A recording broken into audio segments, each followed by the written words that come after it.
Alors au niveau des compos, il va avoir une compo avec et sans Icardi.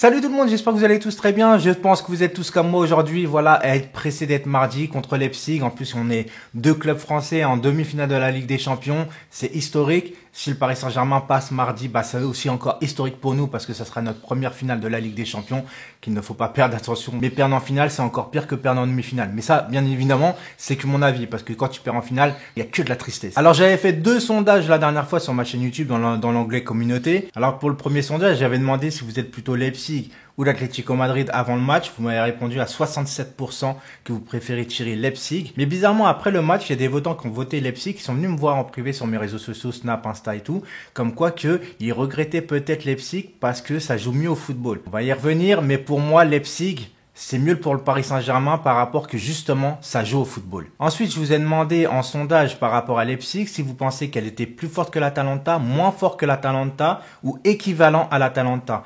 Vous êtes quand même 50% à avoir voté pour plus fort que l'Atalanta, 14% seulement à moins fort que l'Atalanta et 36% quand même équivalent à l'Atalanta. Alors pour moi, je vais donner mon avis, c'est équivalent à l'Atalanta juste par rapport que c'est du jeu collectif à 100%. Voilà, il n'y a pas des gros joueurs qui se surpassent au niveau des individualités. Maintenant, attention, l'Atalanta pour moi était beaucoup plus dangereuse devant, mais par contre, Leipzig est beaucoup plus solide derrière. Mais bonne nouvelle, on récupère Di Maria et on récupère Mbappé. Donc je pense que très clairement, je vais vous dire vraiment mon ressenti. Si on fait notre match, on passe les amis, on passe. Alors bien évidemment, faut pas crier victoire tout de suite, etc. en disant, voilà, on est déjà en finale. Non, ça, ce sera la plus grosse erreur. Mais je pense que les joueurs, même face à Manchester, etc., je pense que les joueurs, ils sont ultra motivés et ils savent qu'ils vont devoir faire le boulot.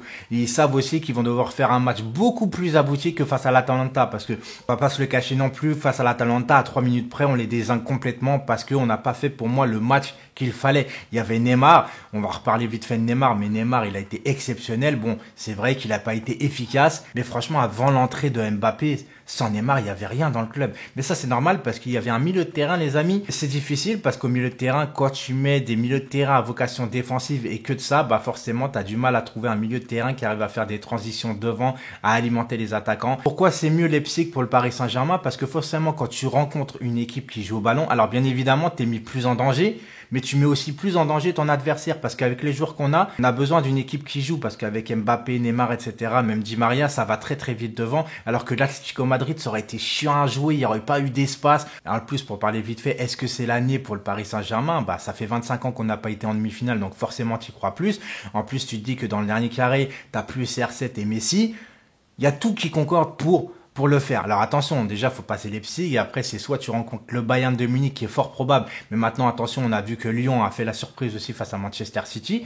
Donc, tout est possible dans le football et le Bayern, c'est une grosse armada. Mais dans une finale et en un match, de toute façon, tout est possible. Et comme Lyon a passé Manchester City, c'est pour ça que je dis tout est possible. Et même face à nous contre Leipzig, il va falloir faire notre match à fond et être sérieux. Donc Verratti forfait à 90%. Si, on croise les doigts. En plus, je l'avais annoncé avant parce que j'avais dit que Loïc Tanzi avait déclaré ce truc-là au niveau de Marco Verratti parce qu'il était proche du Paris Saint-Germain. Les gens me disent, mais non, n'écoute pas la presse, mais c'est pas vraiment la presse de l'équipe, etc. où il lance des rumeurs tout le temps. Loïc Tanzi, c'est un mec sérieux qui a pas besoin d'en faire de rumeurs pour créer des fakes surtout, pour se faire mousser, vous voyez ce que je veux dire. Donc c'est pour ça que j'avais partagé les infos. Donc les gens m'ont dit, mais non, t'inquiète, il va être là, Verratti. Non, il sera pas là, les mecs. Il sera pas là, toujours blessé au mollet. Thiago Silva qui devrait vaincre au niveau de Navas face à Leipzig.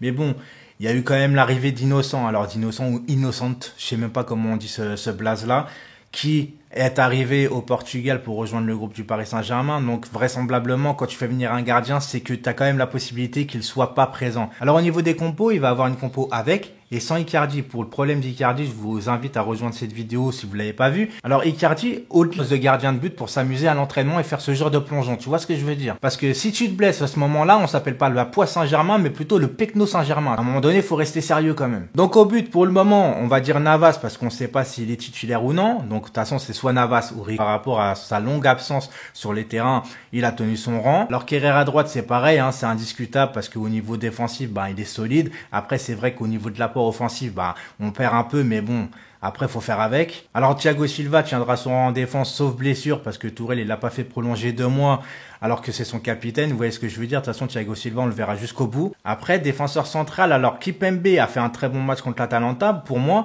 Donc, moi, je remettrais la même défense centrale, c'est-à-dire, bah, Kipembe, Thiago Silva. Et je mettrais 3 milieux de terrain, encore une fois, parce que face à Leipzig, c'est pareil, on va courir après le ballon si on se met qu'à 2 milieux de terrain. Mais il va avoir 2 compos, comme je dis. Alors, la première compo, ça serait transition pour casser les lignes, etc. Parce que Paredes, c'est le seul joueur des milieux de terrain qui arrive à faire des passes vers l'avant. Et en attaque, je mettrais Neymar, Mbappé, Di Maria. Ça, c'est pour le 4-3-3 sans Icardi. Si Icardi n'est pas encore affûté ou est encore blessé. Alors maintenant, si Icardi est en forme cette fois, qu'il a récupéré de sa hanche et qu'il arrive maintenant à avoir un peu maigri et à réussir à faire des appels et puis traîner 3 charrettes derrière lui, eh ben, je pense que Tourelle peut refaire son 4-2-4. Ça me fait peur parce que 2 milieux de terrain, je vous dis franchement, je suis pas fan du tout. Mais je pense que s'il met 2 milieux de terrain, ça sera Paredes et Gay. Donc à gauche, Neymar. À droite, il mettra Di Maria. Et en attaque, Mbappé, Icardi. Donc dites-moi en commentaire déjà les amis, la compo que vous préférez. Il y en a une avec Icardi, sans Icardi. T'en as une en 4-3-3, t'en as une en 4-2-4. Je l'appelle 4-2-4 parce que le 4-4-2, les ailiers défendent beaucoup. Alors que là, au Paris Saint-Germain, ça défend pas énormément, même si ça fait plus d'efforts qu'avant. Donc voilà, une nouvelle vidéo et je vous dis, bah donc à demain pour le live.